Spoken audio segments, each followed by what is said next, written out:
बहुत समय बीत गया। कायावंशी साम्राज्य की कथा केवल तांत्रिकों और साधुओं की जुबान पर रह गई। लेकिन कहते हैं, जो भी इस रहस्य को खोजने जाता है वो लौटकर कभी सामान्य नहीं रहता। कई वर्षों बाद हिमालय की उसी तलहटी में एक युवा विद्वान पहुंचा। उसका नाम था आर्यन। वो इतिहासकार था और उसने निश्चय किया कि वो कायावंशी साम्राज्य के रहस्य को उजागर करेगा। गांव के बुजुर्गों ने उसे चेतावनी दी, पुत्र, उस दिशा में मत जाना। वहां न नक्शा काम करता है, न सूर्य की दिशा। वहां समय भी अपना रास्ता बदल देता है। परंतु आर्यन नहीं माना। वो अंधेरे जंगलों और बर्फीली घाटियों से गुजरता हुआ एक पुराने खंडहर तक पहुंचा। खंडहर की दीवारों पर अजीब से चिन्ह बने थे, मानो किसी ने पत्थरों पर रक्त से लिख दिया हो। जैसे ही उसने हाथ लगाया, पत्थर ठंडा होकर चमकने लगा और अचानक उसके सामने वही महल खड़ा था जो सदियों से गायब माना जाता था। आर्यन स्तब्ध रह गया। महल वैसा ही था जैसा कथाओं में सुना था। दीवारें रात में बदलती और हवा में हल्की घंटियों की गूंज थी। वो धीरे धीरे महल के अंदर गया। गलियारे अंतहीन लगते थे, कभी दरवाजा, कभी दीवार। और तभी उसने देखा एक परछाई उसके पीछे चल रही है। जब उसने पलटकर देखा तो वहां कोई नहीं था, पर फुसफुसाहट गूंज रही थी। राजवंश का कर्ज अधूरा है। आखिरकार वो महल की सबसे ऊंची मीनार तक पहुंचा। उसके सामने वही काला दरवाजा था। दरवाजा वैसा ही था जैसा कहानियों में सुना था, काला, ठंडा और मौन।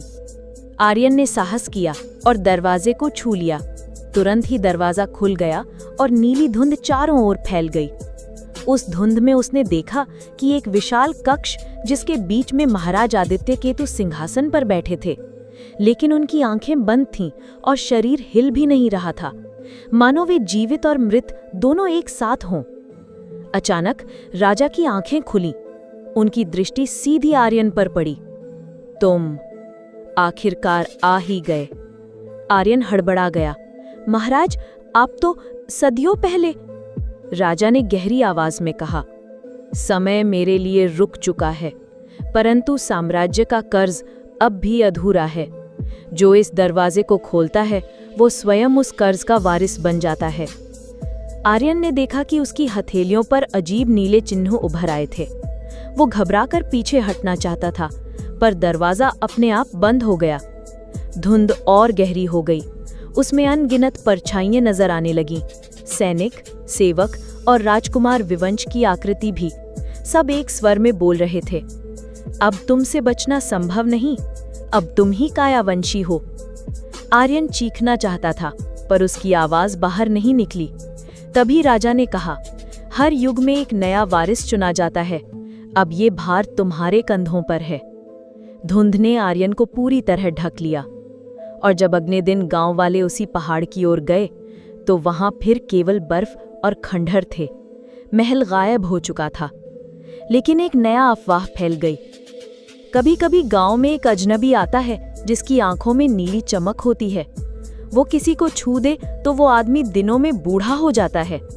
लोग कहते हैं वो अजनबी आर्यन नहीं, बल्कि नया महाराज आदित्य केतु है। और असली रहस्य ये है, क्या वो अभिशाप था या अमरत्व का वरदान? कोई नहीं जानता, क्योंकि काला दरवाजा अब भी अगली आहट का इंतजार कर रहा है।